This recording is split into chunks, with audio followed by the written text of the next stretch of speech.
I'm Amy Frields, Family Nurse Practitioner at Palo Alto County Health Systems. Thanks for joining me on Living Well. Today we're going to talk about concussion or traumatic brain injury and sports-related head injuries in children. Did you know that 65% of concussions occur in children aged 5 to 18 and are sports-related? A concussion is a bump or a blow to the head that occurs, and people often think of it as getting your bell rung.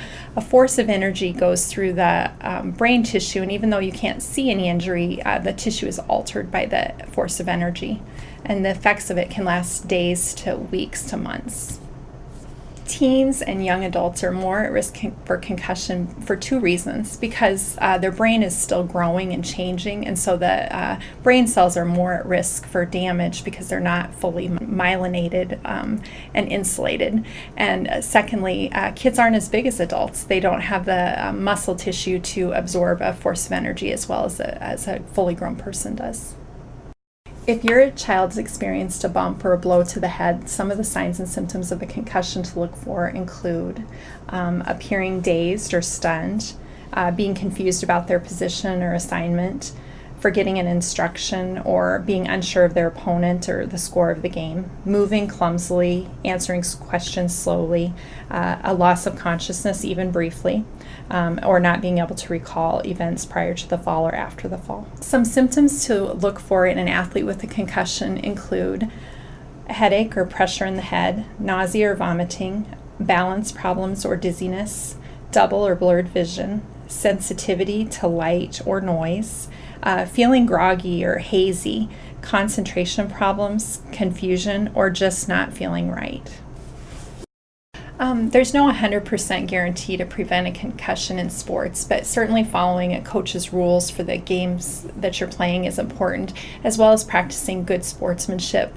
And the most important thing that a parent can do is ensure that their child has the proper sporting equipment and safety gear for the sport they're playing, including a helmet that fits properly, headgear, and ensuring that the chin strap is fastened. The NCAA recently implemented a helmet rule that actually takes their players out of a play if they have a helmet that falls off, to encourage people to fasten their chin straps. It's important to seek medical attention if you think your child has a concussion so that they can be evaluated. They may need more testing, including possibly a CAT scan or just some further diagnostic tests. And likely, if your child has suffered a concussion, they're going to need brain rest to be able to heal their brain cells. And that includes things like avoiding video games, even avoiding homework in school, as well as avoiding any athletic events until they can properly progress back to full contact sports.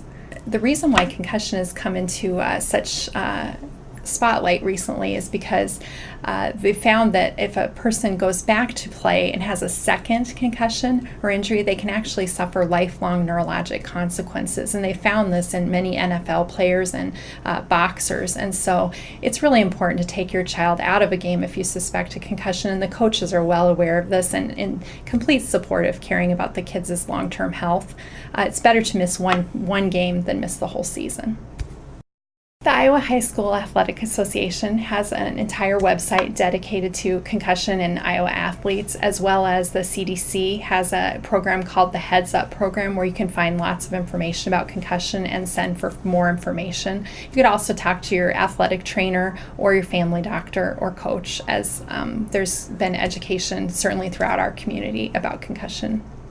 This has been Amy Frields, Family Nurse Practitioner at Palo Alto County Health Systems. Thanks for joining us on Living Well.